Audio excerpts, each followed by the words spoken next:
Hello, my name is Uli Schoberer. I started SRM, my company, in around 1986. We produce since that time power meters for cyclists. The idea came, I was a cyclist too, doing weekend races, and I came to the conclusion if you need to measure power, you can make your training much better. It's easier to control intensity, the quantity of the training, and see the progress. At that time I was thinking, okay, where is the best spot on the bicycle to measure the power? The first spot is where the body affects with the bike are the pedals, then you have the cranks, then you have the crank spindle, then you have the spider connection from the crank spindle to the chain ring, then you have the chain, and then the rear hub. For me, the best spot on the bike is the first spot where left and right crank are at one spot. This is the so-called spider. This is the piece between the chainring and the crank axle.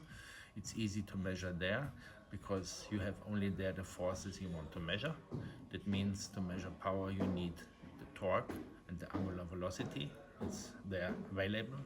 The advantage of a spider is also you have a lot of space for battery, for energy. Then also the spider itself is a piece with no wear. So there are no bearings, nothing, because it's connected to an axle.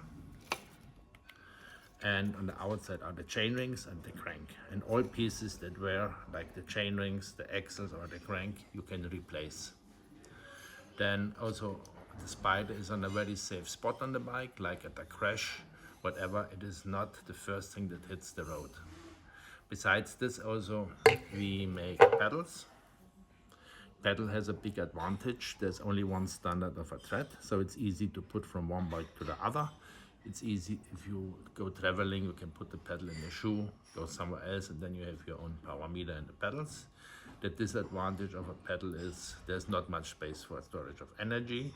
Then also the pedals are the first piece at a crash, they hit the ground, so the risk of damage is higher. And also I have to say, the lifetime of a spider-based power meter at a pro is maybe 10 years. And the lifetime of a pedal at a pro is for sure not longer than 2 years if you ride it every day. Yeah, that's all, and thank you for listening.